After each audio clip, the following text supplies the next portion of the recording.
0, 0, 1 vote, 2 votes, 2 votes, 3 votes, 5 votes. Hindi man na-reveal noong mismong araw na ito kung sino ang mga bumoto sa kanila, ipinaalam namin ang mga dahilan. Yung attitude ni James na ayaw magpa-makeup dahil sobrang busy niya. About sa hair niya, medyo parang nangartihan po sila. Wala nga bang tiwala si James sa style team ng Starstruck? Meron po akong tiwala. Sa buhok lang po talaga siguro wala. Si Jay po. Ang iboboto ko para matanggal sa Starstruck ay si J. Arcilia po. Palagi po siyang late. Kapag po kasi late ka, parang hindi mo rin po nirerespeto yung time ng mga katrabaho mo.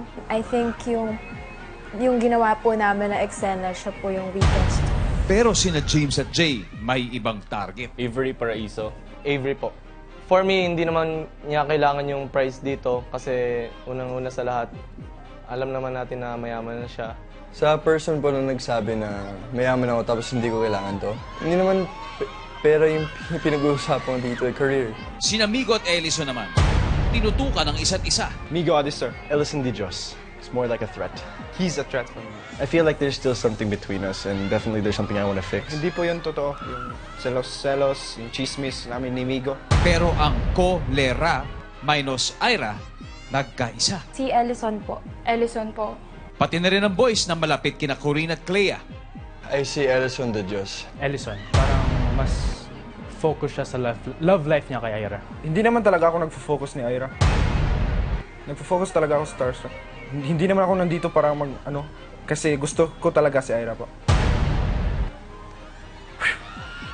Pero 50-50 lang. Ay, di. 70-30. 70 sa Starstruck, tapos 30 sa Ira. Ganyan. Grabe, dami. 5. Wah, tagal naman.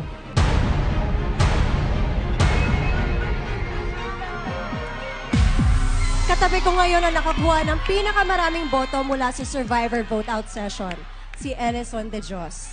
Okay, Ellison, tatanungin natin ang council members. Jenilyn, bilang ikaw ang nakasaksi ng kanyang journey mula umpisa hanggang ngayon, anong isang payo na maibibigay mo sa survivor na ito na si Ellison? Si Ellison, ang cute kasi niya eh. Cute talaga siya, hindi. Lalo na yung team up nila ang dalawa ni Ira, talagang yung chemistry nila undeniable. Maganda. Pero syempre paano pag